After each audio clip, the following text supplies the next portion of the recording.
Shalom teman-teman semua yang ada di tempat ini dan juga yang ada di rumah. Shalom. Untuk supaya lancar mendengarkannya, yang ada di tempat ini tidak bisa melihat PowerPoint saya, boleh saya tadi sudah minta Ricky dibagi di grup, boleh buka handphonenya teman-teman. Hari ini saya akan ngomongin tentang God or family, Allah atau keluarga. Ya. Allah atau keluarga, Tuhan atau keluarga. Sesuatu yang pasti kita biasanya menjawab langsung Tuhan. Tuhan itu di atas segalanya, Tuhan yang terutama, Tuhan yang terpenting. Tapi kalau saya coba tanya, papa atau mama, yang mana? Papa atau mama? Tergantung siapa yang sayang kita ya. Kalau mau divorce tergantung siapa yang lebih bertanggung jawab. Tapi kalau sama-sama baik, walaupun itu kenyataannya tidak ada, kita mau pilih mana, papa atau mama? Harus sayang papa atau mama?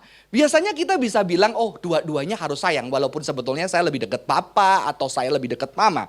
Ya. Tetapi anehnya ketika kita berbicara Tuhan dan keluarga, kita nggak bisa dua-duanya. Kenapa? Karena Tuhan itu yang terutama, Tuhan yang terpenting, sehingga nggak boleh diduakan. Hari ini saya ajak kita sedikit membongkar cara pikir kita. Dan mungkin kita bisa terkejut. Ya. Tapi kadang-kadang ketika kita membaca Alkitab, kita akan berjumpa dengan ayat-ayat yang kalau kita tidak berhati-hati membaca, ayat ini meminta kita bahkan sedikit kurang peduli terhadap keluarga kita, karena Tuhan itu yang terpenting. Saya ajak kita membaca Lukas 14 ayat 26. Kayaknya Tuhan itu mengajarkan kita harus membenci keluarga. Ada ayatnya, saudara-saudara. Ya, teman-teman, ada ayatnya. Saya akan bacakan Lukas 14 ayat 26 berkata, jika seorang datang kepadaku, tetapi tidak membenci ayah dan ibunya, istri dan anak-anaknya, saudara laki-laki dan saudara perempuannya, bahkan hidupnya sendiri, ia tidak bisa menjadi muridku. Wah, ini seram ya. Ya. Dan bagaimana kalau papa kita yang belum percaya membaca ayat ini? Kira-kira dia mau jadi Kristen nggak? Saya yakin nggak. Sehingga banyak orang-orang Chinese kuno yang mengatakan sejak anak gua Kristen, dia nggak peduli sama keluarganya. Tuhan lebih penting. Dan di sini sehingga kekristenan tidak bisa menjadi berkat ketika ayat-ayat seperti ini salah dibaca. Lukas 8 ayat 21 mengatakan apa? Ibuku dan saudara-saudaraku adalah mereka yang mendengarkan firman Allah dan melakukannya. Waduh, ini yang ngomong Yesus sendiri. Yesus sendiri bilang, saudaraku siapa? Saudaraku itu bukan ibu dan adikku, tetapi adalah orang yang mau dengerin firman Tuhan. Yesus sendiri kayaknya gak hormat sama mamanya. Hai ibu, waktuku belum. Hai wanita, mamanya dibilang hai wanita, waktuku belum tiba, saudara-saudara. Jadi apa maksudnya sebetulnya ayat-ayat ini? Kalau kita tidak membaca, kita berbahaya. Tidak hati-hati membaca, kita berbahaya. Karena kalau kita membaca Alkitab, kita harus membaca jangan pakai sepatu high heels di salju. Mengerti? Kalau pakai high heel di salju keprosok kita. Tapi pakai sepatu salju yang melihat Alkitab itu secara keseluruhan. Ada bagian-bagian yang lain dan kelihatannya bertentangan. Bagaimana kita menjelaskan bagian itu? Dan celakanya ketika kita membaca Alkitab, kita punya cara pikir. Kita punya cara pikir yang dibentuk sehari-hari oleh dunia ini. Dan cara pikir kita itu mempengaruhi pembacaan Alkitab. Ya. Kalau kita cara pikirnya uang terus, yang dilihat adalah, oh ini berkat, berlimpah-limpah. Carilah kerajaan Allah dan kebenarannya, maka semuanya akan didapatkan kepadamu. Oke, kalau gitu cari kerajaan Allah supaya dapat semuanya. Itu cari semuanya. Pakai kerajaan Allah. Mengerti maksud saya ya? Jadi kerajaan Allah hanya alat untuk dapat semuanya. Jadi kamu mencari semuanya. Karena kalau kamu mencari kerajaan Allah, semuanya gak penting buat kamu. Ya? Jadi cara pikir kita itu berbahaya dan celakanya kita dididik dengan pendidikan barat dan pendidikan barat sejak zaman Yunani kuno sampai hari ini punya satu logika yang namanya step logic. Step logic itu logika yang bertahap.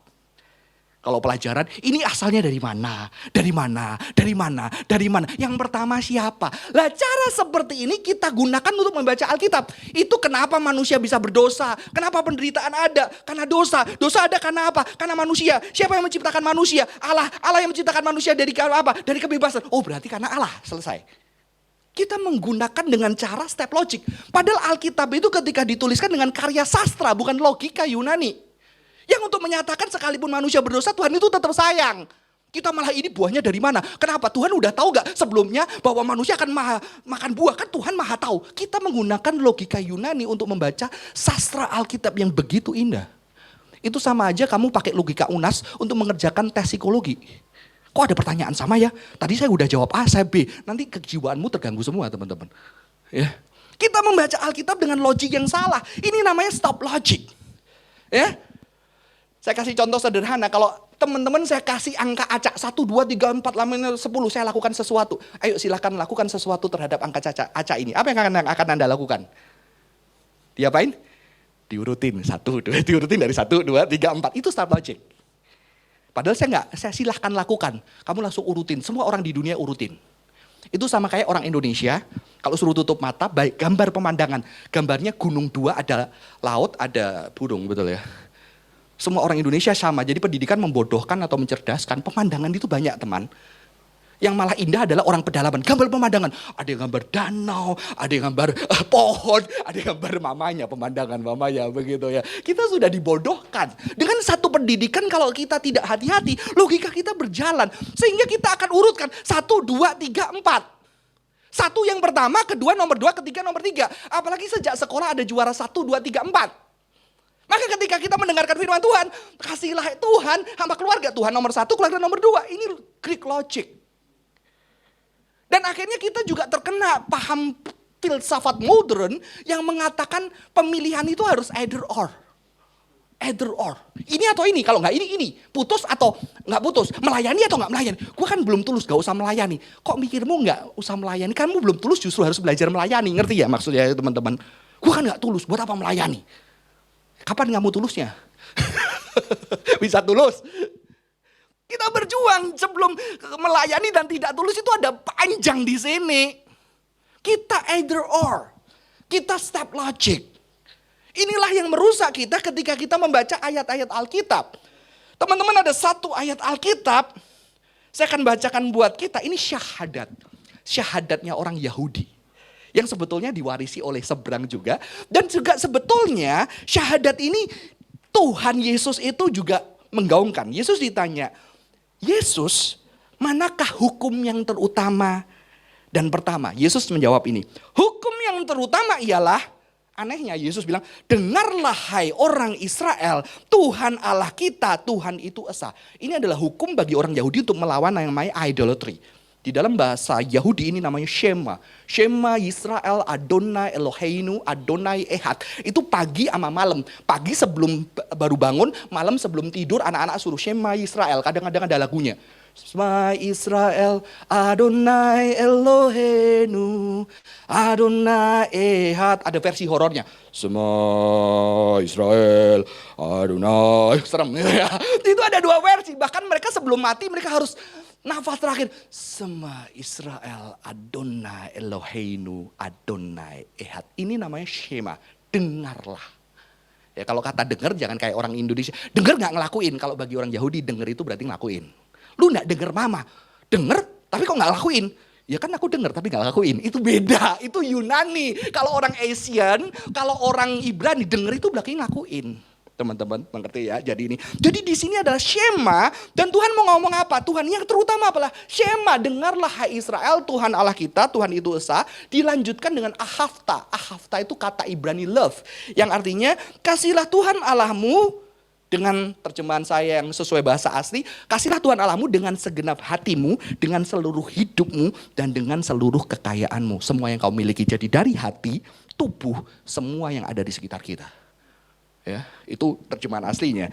Dan hukum yang kedua ialah kasihilah sesamamu manusia seperti dirimu sendiri. Tidak ada hukum lain yang lebih utama daripada kedua hukum ini. Jadi seluruh isi Alkitab cuma nyangkup di Shema dan 2 hukum ini. Ya, begitu step logic. Yang pertama mana? Tuhan. Setelah Tuhan mana? Diri atau sesama? Itu biasanya perdebatan. Sesama dulu, diri dulu, begitu kan? Yang mana dulu? Diri atau sesama dulu? Dua-duanya ya. Udah ada yang dapat bocoran ini. Teman-teman, ternyata Alkitab di bagian yang lain Matius 22 ayat 38 39 mengatakan itulah hukum yang terutama dan pertama Shema Israel, dan hukum yang kedua yang sama dengan itu, sama dengan itu. Sama dengan itu. Ya. Adalah kasihlah sesama dan diri. Ini sesuatu yang bukan 1, 2, 3. Ini sesuatu yang bareng. Oke. Ini yang saya pengen rubah ketika kita mendengarkan kebenaran firman, inilah yang disebut di dalam Ibrani itu block logic. Kalau saudara lihat di dalam timur, orang timur itu bisa mengerjakan itu bareng-bareng, multitask. Ya. Sulit. Kalau orang barat itu lebih gampang. Kerja ya kerja, rumah yang rumah. Kalau orang timur nggak bisa. Apalagi wanita. Di rumah kerja. Di tempat kerja ngurusin urusan rumah begitu ya. Berantakan. Sehingga ketika diajarin gimana caranya bisa memisahkan. Nggak bisa. Karena orang Asia sejak lahir, sejak kecil diatur untuk multitask. Segala sesuatu itu bisa barengan. Justru ini adalah pemikiran Alkitab. Sesuatu yang berbeda bisa paradoks sama. Maka di Alkitab ada Firaun mengeraskan hatinya. Allah mengeraskan hati Firaun. Jadi sebetulnya ini yang ngerasin siapa dulu? Kalau Alkitab ini karena Allah berdaulat, akhirnya Firaun keras gara-gara Allah. Berarti Firaun nggak mengeraskan hatinya. Alkitab ngomong dua-duanya, Keluaran 8:15. Firaun mengeraskan hatinya, Allah mengeraskan hati Firaun. Jadi barengan. Kalau kita kan sulit karena kita udah bisa bahasa Yunani. Yang mana dulu dong? Ada yang pertama dong. Iya kan? Itulah yang menyebabkan kita kadang-kadang repot ketika menilai politik. Jakarta sejak berganti pemimpinan kok tambah kotor ya? Gara-gara ini nih, emang bisa satu orang mengotori Jakarta? Kalau yang lain gak mau ikut-ikutan begitu ya. Nggak bisa teman-teman ya. Jadi ini block logic, step logic itu bahaya. Karena kita bisa terjebak ketika membaca Alkitab. Neraka itu kegelapan. Neraka itu lautan api belerang. Jadi kegelapan atau belerang gelap? Begitu ya maksud saya. Ini kan bahasa Alkitab, ada bahasa metafor, ada sesuatu yang kelihatannya bertentangan. Teman-teman, kita bisa nggak bahagia sama sedih bareng? Oh manic depression gitu ya. Sakit jiwa. Bisa nggak? Hal yang paling kamu bahagia adalah hal yang... Jadi kamu kalau paling bahagia biasanya menangis. Berarti waktu kamu bahagia ada tangisan di sana. Begitu ya. Nonton film Inside Out. Bisa ternyata kebahagiaan kita yang terbesar bercampur dengan tangisan. Aku baru dapat pacar, sebentar temennya aku meninggal, jadi aku bahagia sama lihat temen meninggal. Aduh itu bingung banget, itu manusia itu bisa sesuatu yang paradoks ada di dalam dirinya. Dan Alkitab penuh dengan paradoks. Dan ini tidak bisa didebatkan kedaulatan Allah, kehendak bebas manusia. Ya kalau Allah berdaulat, manusia nggak bebas. Kalau manusia bebas, manusia berdaulat. Ya ini nanti jadi perdebatan teologi, yang sekolah teologi aja lah yang ngurusin ya. Kenapa? Karena kita main urutan. Dan inilah bahaya ketika kita membaca ayat-ayat seperti tadi teman-teman. Dan kita akhirnya, pekerjaan, family aja enggak, apalagi kerjaan, Tuhan yang terutama. Teman-teman, biasanya kita juga dapat ayat, jangan sampai keluarga itu jadi berhala. Oke? Jangan sampai keluarga itu jadi berhala. Itu saya ada gambar, itu bukan gambar stick ya. Ya ada paha bagian leher, ribs begitu ya. Itu family itu bisa menjadi idol. Ketika dia menggantikan tempat Tuhan. Saya juga bertahun-tahun percaya ini, saya juga berkhotbah tentang ini. Tapi ketika saya meneliti lebih dalam, untuk membaca Alkitab lebih dalam, emang Tuhan kita adalah Tuhan yang insecure. Insecure God. Bukan filmnya itu ya, Insecure itu ya. Film apa itu? Filmnya Ernest itu. Yang sibling rivalry, cewek dua itu yang ribut itu film apa itu? Insecure dia, insecure. Tuhan itu insecure, sehingga Tuhan gak mau diduakan. Tuhan atau pacarmu. Sehingga ada anak-anak yang rohani datang sama saya. Kok gue kayaknya udah jauh sama Tuhan sejak gue gumulin pacar gue kok. Kayaknya gue harus tarik dulu kok. Sorry. Nanti kita lihat gitu ya. Apakah kayak gitu? Ya. Sehingga akhirnya keluarga-keluarga Kristen kalau liburan dia gak ngerasa itu mencintai Tuhan. Kayaknya ini pekerjaan duniawi deh. Ketika gue liburan bersama keluarga gue, ketika gue membahagiakan keluarga gue. Teman-teman. Ya, Allah itu seolah-olah Allah yang cemburu dan Allah yang posesif. Jadi kita merefleksikan Allah kita seperti Allah yang sakit jiwa. Allah yang cemburu. Sama kayak anak saya. Pulang sekolah minggu, dia asik sama temannya, Papa rapat aja ya. Papa masih lama, Pak lama aja Pak. Kalau bisa nanti jemputnya 3 jam, 6 jam lagi. Gitu. Dia lagi asik sama temannya. Gitu ya sekarang ya. Papa tidak penting buat kamu. Temanmu lebih penting dari kamu. Pilih mana, temanmu atau Papa? Gila saya. Dan kita membuat Tuhan kita gila. yang tidak nyaman dan tidak aman. Tapi saya orang tua yang saya tahu Tuhan saya penuh kasih. Lihat anak saya menarik diri untuk anak saya bisa berbahagia bersama dengan temannya. Dan saya bersuka cita. Kita salah memilih. Mungkin yang mikirin gitu karena pernah punya pengalaman toxic relationship kali ya. Jadi akhirnya memikirkan Tuhan yang toxic banget. Tuhan yang penuh dengan kasih. Apalagi teman-teman tahu idolatry itu dianggap perzinahan. Emang anak saya berzina sama temennya? Idolatry itu perzinahan, ketidaksetiaan. Lambang idolatry ketika Allah menikahi Israel, Israel itu berzina sama berhala-berhala lain. Tapi kalau Israel mencintai keluarganya, lu berzina karena keluargamu lebih penting.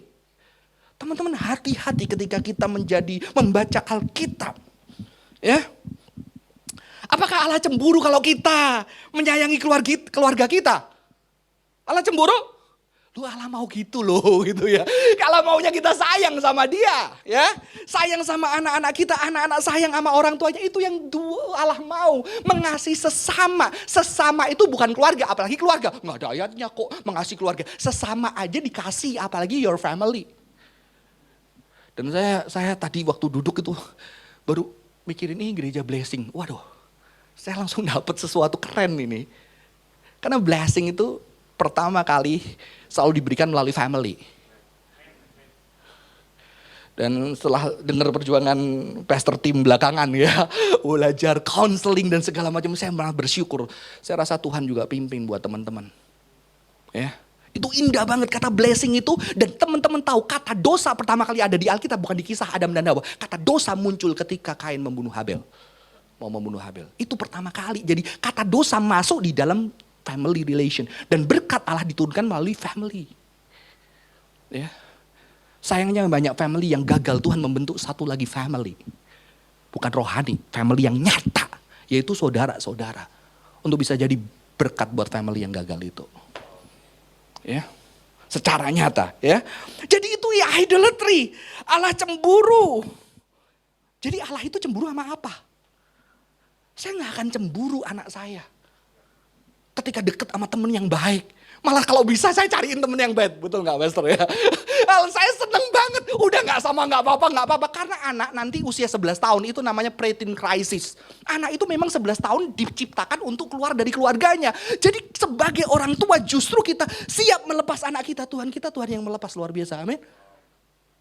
Kalau kita gak lepas anak kita sakit jiwa. Karena dia sedang menjadi pribadi dan dia sengaja. Anak 11 biasa tahu-tahu jadi kayak jahat sama orang tuanya. Dia sedang belajar benci dan kan dia menganggap kalau ada orang tua terus gue gak bisa mandiri. Justru orang tua yang baik mempersiapkan anak untuk bisa menjadi mandiri. Dia mulai mencari pasangan yang lain. Dia mulai cari teman-temannya. Dan bukankah Tuhan kita yang dia katanya aja ngetok pintu untuk izinin kita masuk. Gak langsung dobrak sembarangan. Saya ingetin istri saya jangan sampai buka diary anak kalau udah 11 tahun. Kasih dia privacy. Bahkan ketika anak saya mengatakan saya masih belum bisa maafin Pak. It's okay, take your time. Karena memaafkan itu anugerah dan kamu dalam perjalananmu. Nggak boleh Tuhan marah lo, kamu nanti dihukum Tuhan lo. Itu gila saya. Tuhan aja gak kayak gitu. Teman-teman ini sesuatu yang real. Jadi apakah saya cemburu dengan relasi anak saya baik? No, saya ingin itu dan Tuhan ingin itu. Yang Tuhan bikin cemburu adalah sebuah relasi yang menghancurkan relasi dia dari teman-teman yang baik. Mengerti? Jadi Tuhan cemburu, saya cemburu sama anak saya apa? Dia punya teman yang baik karena ada satu cowok yang brengsek. Dia akhirnya gak bisa deket sama temennya. Dia gak bisa deket sama papanya. Dia gak bisa deket sama Tuhan. Dan itu buruk dan saya akan cemburu dengan itu. Dan itu menghancurkan dirinya. Dia gak bisa sayang dirinya. Amin. Itu yang Tuhan buat cemburu. Kenapa? Karena dia jauh dari firman Tuhan. Firman Tuhan yang terutama mengasihi Tuhan sesama dan diri. Oke? Tuhan cemburu adalah kalau kasih kepada temannya membuat dia gak kasih Tuhan, membuat dia gak kasih keluarganya. Betul ya? Tuhan juga gak mau kita kasih kepada Tuhan membuat kita gak kasih keluarga kita, gak kasih sama diri kita. Ada seorang rahib bilang, pertama adalah mencintai Tuhan demi diri. Itu level pertama. Rendah, mencintai Tuhan demi aku. Yang kedua, mencintai Tuhan demi Tuhan. Lumayan daripada mencintai Tuhan demi aku. Ya kan? Yang tiga, mencintai diri demi Tuhan. Wah, keren ya. Mencintai diri demi Tuhan. Anak gue harus mencintai dirinya demi apa? Demi papa. Papa sayang aku, Tuhan sayang aku. Ya. Karena cinta tidak Tuhan yang benar tidak akan membuat kita membenci keluarga kita. Tidak akan membuat membenci kita kepada diri kita. Cinta kita yang benar tidak membuat kita membenci Tuhan. Tidak membuat membenci saudara kita. Cinta saudara yang benar, sesama teman yang benar. Tidak membuat kita benci sama keluarga kita. Dan membuat kita benci dengan Tuhan. Amin. Jadi yang idolatry itu yang itu. Walaupun kita di dalam perjalanan ya kadang-kadang ya cinta papa dulu kadang-kadang berpindah. Tapi bukan berarti gak cinta papa kan ya. Jarang mau makan malam hari Sabtu sama papa ya memang udah waktunya. Papa ya udahlah gak apa-apa. Tapi dia bukan berarti gak cinta. Kita membuat Tuhan insecure teman-teman. Apa yang membuat image of God? Diajarkan di sekolah-sekolah Kristen. Ciri manusia gambar dan rupa adalah Allah adalah apa? Rasio. Itu dari filsafat Yunani juga yang namanya Aristotle. Ada batu. Batu itu gak bisa tumbuh jadi kelas bawah. Tanah masih bisa menumbuhkan tumbuhan di atasnya batu, ya kan? Tumbuhan masih mending, dia bisa bertumbuh tapi nggak bisa bergerak. Animal di atasnya, animal masih mending, tapi manusia nggak cuma bisa bergerak, dia bisa mikir. Jadi yang membuat manusia adalah otaknya. Itu filsafat Yunani. Alkitab nggak ngomong. Gambar dan rupa Allah adalah love. Yang membuat kita manusia adalah love. Maka seorang teolog mengatakan God share with us His own essence. Love that we are able to engage in the work of triune God in the world. Jadi Tuhan itu share. Essence dia itu love. Maka dikatakan God is love. Bukan God is rational. God is love. The greatest commandment is love. Love is everlasting. Karena Allah itu kekal. Maka sebetulnya ketika Tuhan menciptakan manusia, manusia diciptakan dengan cinta yang kekal. Dan saya tersentuh dengan satu ayat, Pengkhotbah 3 ayat 11. Tuhan menciptakan kekekalan di dalam hati manusia. Ada ayat, Tuhan membuat segala sesuatu indah pada waktunya. Sayangnya itu buat orang-orang yang patah hati. Oh Tuhan akan membuat segala sesuatu indah pada waktunya. Padahal ayat itu berbentuk past tense. Tuhan udah. Ya, bukan janji, Tuhan udah buat segala sesuatu indah. Yaitu apa? Manusia dikasih eternity. Kekekalan di dalam hatinya. Dan kekekalan itu berbicara tentang God. Kekekalan itu berbicara tentang love. Jadi Tuhan menciptakan hati kita dengan love. Istri saya tanya. Saya gak tahu pernah sharing gak. Do you love me? Celaka tuh kalau ditanya cowok-cowok ditanyain istri. Kamu sayang gue gak? Kalau lu jawab I love you. Kalau do you love me kenapa Sabtu-Sabtu lu main game? Kalau kamu love kenapa kamu terus lihat saham tuh. Kalau udah di rumah kerja belum cukup ya. Jadi saya tahu kalau saya menjawab yes bahaya. Tapi kalau saya jawab no, tidur sofa kamu. Jadi saya harus menjawab apa? Saya menjawab dengan filsafat. What is love? Wah bingung dia. Apa yang kau maksud dengan cinta? Tanya gitu aja ribet. Saya kutip seorang filosof. Ada Saint Augustine mengatakan, if love is the only measure of love is love without measure. Wah, jika cinta satu-satunya ukuran cinta adalah cinta yang tanpa ukuran. Jadi ketika aku mengatakan I love you, itu bukan cinta, karena cinta tidak mengenal ukuran. Wah, tapi kalau saya mengatakan aku tidak I love you, aku sedang berusaha, I'm trying to be my wife. Aku berusaha mencintai kamu. Dan kalau aku bilang berhenti, itulah yang jadi masalah. Makanya orang, aku kurang cinta apa sama kamu? Itu gak cinta, karena cinta itu gak ada ukurannya. Eternity. Hari itu saya tidak tidur sofa. Hari itu saya tidak ada pertanyaan tambahan. Saya cuma dapat satu kata, gombal. Sambil senyum-senyum gitu ya. Ya, makanya teman-teman ya, perlu belajar filsafat supaya nggak sesat karena filsafat begitu ya. Tapi ya belajarnya harus benar. Teman-teman itu ada love dan love itu bisa berbicara tentang kekekalan. Dan God itu love sendiri dan kita diciptakan dengan love. Dan luar biasanya ketika hati kita itu diciptakan dengan cinta, Blaise Pascal itu seorang teolog mengatakan apa? Mengapa kita nggak puas dengan benda-benda? Mengapa kita nggak puas dengan handphone kita? Karena handphone kita itu nggak kekal. Karena bisa rusak dan kalah update. 789 muncul terus. Maka kita hanya bisa diciptakan dan dipenuhi dengan yang kekal. Mengerti? Karena Tuhan adalah kekal, hati kita itu isinya kekekalan, gak bisa. Hanya Tuhan saja. Wah dulu saya amin dengan ayat ini, sekarang enggak. Karena ternyata ketika Tuhan menciptakan hati kita dengan cinta, Tuhan tidak cuma menaruh hati kita untuk Dia. Tuhan taruh hati kita untuk orang lain. Tuhan taruh hati kita untuk diri kita. Saya itu belajar parenting, gimana caranya didik anak supaya anak saya nggak kayak saya banyak kekecewaan dalam hidup. Dan makanya saya sering puji ketika dia bagus. Kalau jelek jangan dipuji ya teman-teman ya. Oh bagus supaya dia gak sakit hati. Itu siksaan dan hinaan begitu ya. Dan suatu hari saya ajak anak saya nonton DBL. Waktu itu saya mengajar satu sekolah dan menang final DBL. Dan ketika nonton, pulang dari nonton dia, "Papa, aku mau jadi pemain basket." Hah? Nggak pernah pegang bola basket. Kenapa mau jadi pemain basket? Iya Pak, seru Pak. Kenapa? Lihat Pak, semua tepuk tangan awesome, awesome. Asem gitu ya. Nggak ada yang ngomong awesome. Awesome, awesome. Saya bilang, lu kan Papa sudah sering puji kamu. Kan cuma Papa. Ternyata anak saya tidak dengan cukup bahagia dengan saya saja. Karena hati anak saya diciptakan Tuhan ada orang lain. Amin. Dan hati anak saya diciptakan dengan dua Tuhan. Jadi Tuhan itu seperti saya, yang lebih baik dari saya. Ketika kita berbahagia, Tuhan desain hati kita untuk sesama kita. Tuhan desain hati kita untuk diri kita. Dan Tuhan juga desain hati kita untuk Tuhan. Jadi kita gak akan pernah puas hanya dengan Tuhan. Maka Tuhan tidak cukup mengatakan hanya dengan aku. Kamu mencintai orang lain dan menjadi berkat. Amin. Bahayanya kalau hanya Tuhan kita bisa lari. Dan kita menjadi lari dari dunia ini. Cuma Tuhan aja, enggak. Karena ternyata teman-teman sekarang ilmu pengetahuan membuktikan ketika kamu pergi ke tempat-tempat yang teduh, retreat dan segala macam. Itu hal spiritual itu juga lebih mudah. Physical, karena physical itu juga kehadiran Tuhan di dunia ini. Amin.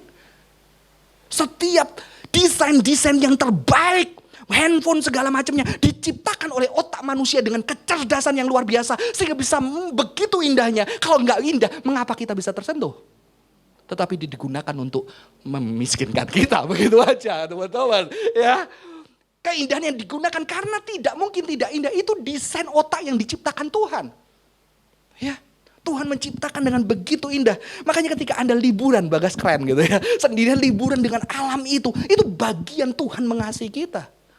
Teman-teman tahu kalau Yahudi bersahabat itu beribadah ke gereja, pulangnya dia makan enak, kumpul bareng sama keluarga, tamasya untuk merayakan harinya Tuhan. Hari Tuhan itu bukan cuma kita, semua ciptaan ini adalah berkat Tuhan buat kita. Maka Tuhan ngapain repot-repot nanam tanam, ada tumbuhan, ada air yang mengalir yang begitu segar.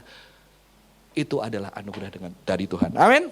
Teman-teman, maka itu sebetulnya love your family itu bagian dari love God, love self, dan love your neighbor. Karena hati kita tidak hanya diciptakan untuk kita. Maka ketika kita sedang mencintai keluarga kita, kita sebetulnya mencintai diri kita. Kita sedang mencintai Tuhan. Maka saya mengatakan ketika kita tidak mencintai diri kita pun, kita tidak mencintai keluarga saya. Saya sekarang setiap hari kardio. Gara-gara kena COVID kemarin, CT saya 9. Hampir lewat karena nggak ada rumah sakit buka, nggak ada obat-obatan. Kosong semua. Di situ saya ketika COVID itu akhirnya dicek tubuh saya. Dan ternyata ada jantung koroner di situ yang saya harus bereskan setelah ini. Dan di situ saya harus bertobat. Karena ketika saya nggak mencintai tubuh saya, anak-anak saya itu nanti bisa yatim piatu teman-teman. Walaupun hidup dan mati di tangan Tuhan. Tapi Tuhan juga perintahkan kita menjaga tubuh kita.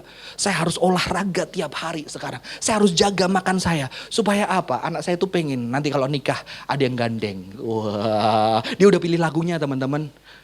Aku mau lagu kayak mama, dia pengen gandeng nanti. Nanti kasihan siapa yang gandeng anak saya. Akhirnya ketika saya jaga, ya udah papa supaya bisa gandeng kamu ketika kamu menikah. Nanti kalau saya mati lebih cepat ya itu kehendak Tuhan. Tapi Tuhan perintahkan kita menjaga tubuh kita. Jadi ketika kalau saya ngawur-ngawuran, makan sembarangan, ya makan babi kan nggak halal ya, lemaknya kita hajar, semua samcamnya kita habiskan. Kalau saya sakit kolesterol, stroke, siapa yang bertanggung jawab? Oke teman-teman, saya akan segera lanjutkan.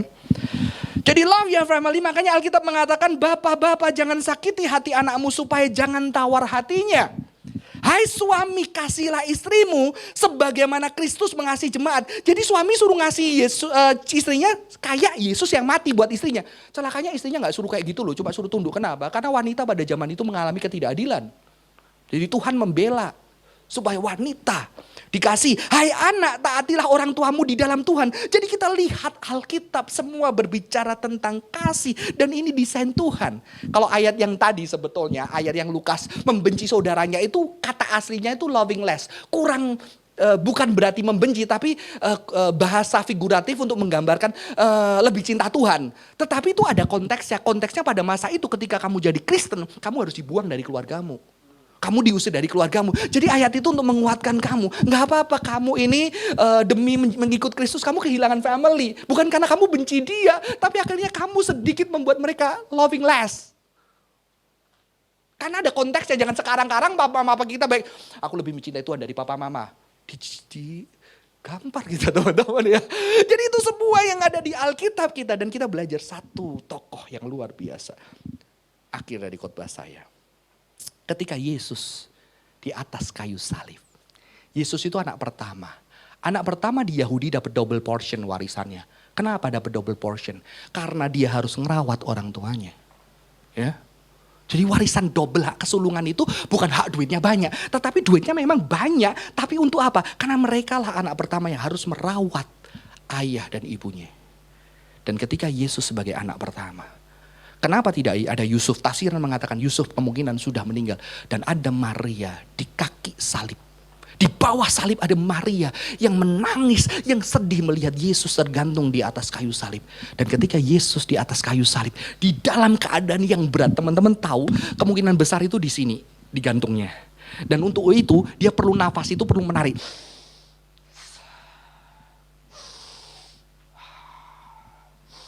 Jadi itu bergores-gores. Kenapa di sini? Kemungkinan besar karena ini ada tulang yang lubang sehingga bisa tergantung kuat. Ya. Dan ketika dia lihat mamanya. Sayangnya orang Kristen kalau bikin film kurang manusiawi gitu. Coba dilihat mamanya terus lihat dia waktu kecil digendong, disusuin, jatuh diangkat, terus dia peluk mamanya, terus ada lagu Mama How. Versi Ibrani, nggak tahu itu modelnya gimana teman-teman. Itu kalau digambarin, pasti orang-orang yang Chinese, Tuhannya orang Kristen itu sayang banget sama mamanya. Dan Tuhan ngomong apa? Ibu, ini anakmu. Dia ngomong kepada Yohanes, murid yang paling dekat sama dia. Anak, ini ibumu. Sejak hari itu Maria tinggal bersama dengan Yohanes. Di tengah sekarat. Jadi Yesus adalah pribadi anak yang sangat menyayangi dan mengasihi, menghormati. Masakah pribadi itu yang mengenal? Kalau kamu tidak membenci keluargamu. Di dalam perspektif kita tidak mungkin. Karena berkat itu dari keluarga. Teman-teman, bersyukurlah Anda ada di tempat ini. Ya, blessing dari family. Dan bersyukur, jangan takut ketika gereja konsen sama family. Ketika gereja bukan justru menghabiskan waktu kita. Tetapi ketika Anda di gereja, Anda demi pulang untuk bisa mengasihi keluargamu. Dan gereja memikirkan itu. Gereja itu tidak akan pernah kosong. Amin. Dan itulah yang sedang dikerjakan. Ketika saya sharing-sharing sama Pastor Tim. Tentang keluarga, tentang struggle pergumulan dan respon dengan luar biasa. Belajar konseling dan segala macam. Mengenal beberapa teman-teman sudah ikut kelas dari sahabat saya ya. Kok Michael Christian itu sesuatu yang indah. Sehingga kita bisa dipulihkan dan kita bisa jadi berkat blessing yang nyata buat keluarga kita masing-masing. Kalau akhirnya memang teman-teman ada keluarga-keluarga yang memang tidak bisa. Tapi Anda bisa memberkati keluarga-keluarga lain. Atau anak-anak dari keluarga lain untuk mendapatkan kasih Tuhan. Amin. Karena ada kenyataan. Keluarga yang mengeraskan hati, teman-teman. Dan semoga ini bisa menjadi berkat untuk kita boleh dipakai Tuhan. Jadi gak usah tanya, Tuhan atau keluarga? Both and. Kedua-duanya. Karena ketika aku mencintai keluargaku, aku sedang mencintai Tuhan. Teman-teman saya boleh minta pianis? Teman-teman main aja apa lagu terserah. Teman-teman yang di rumah, yang punya sedang duduk bareng sama suami sama istrinya, duduknya deket dikit ya. Pegang tangan istrimu. Ya. Yang masih jomblo, bayangkan. Gak perlu. Yang di tempat ini, kepikir papa mamanya, mari kita pejamkan mata. Teman-teman yang di rumah yang punya anak bayi, boleh pegang, peluk, Ketika kamu mencintai anak-anakmu, itu yang Tuhan mau. Cintailah dengan segenap hatimu. Suami dan istri boleh memeluk istrimu, suamimu. Ketika kamu mencintai dia dengan segala keterbatasan dan kelemahannya, itulah yang Tuhan mau. Dan Tuhan menunjukkan kasih kepada Tuhan ditunjukkan ketika engkau mengasihi sesamamu. Buat kita yang mungkin punya kekecewaan dengan orang tua di rumah kita, yang kita pengen pergi dari rumah. Ada banyak anak pengen buru-buru nikah supaya apa? Supaya cepat keluar dari keluarganya. Lihat, bayangkan papa dan mama, walaupun berat, tapi itulah yang kamu pengen cintai. Kalaupun kamu pengen pergi dari rumah untuk kamu bertahan, enggak apa-apa. Tapi kamu pergi untuk bisa punya jarak, untuk bisa mencintai mereka lagi. Kamu pergi untuk pulang, bukan pergi untuk meninggalkan. Amin.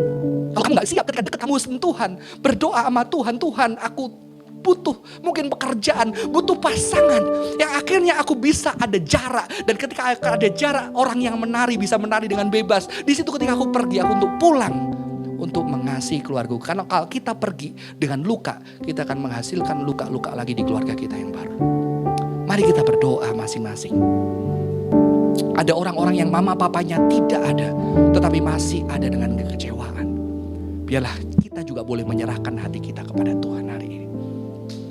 Mari kita bersatu hati dalam doa. Tuhan, kami bersyukur buat firman-Mu. Tuhan, kami bukan Tuhan yang insecure. Tuhan, kami yang mencintai dengan begitu dahsyat, yang bahkan rela membagi hati kami. Bukan hanya untuk Engkau Tuhan, tapi Engkau menciptakan hati kami untuk keluarga kami, untuk anak kami, untuk orang tua kami, untuk pasangan kami. Tuhan, kami bukan cemburuan ketika kami mengasihi keluarga kami. Justru Tuhan, kami memerintahkan, kami harus mengasihi keluarga kami. Pria mengasihi istrinya seperti Yesus mengasihi jemaat. Istri menghormati suaminya, anak-anak menghormati orang tuanya, istri tunduk kepada suaminya.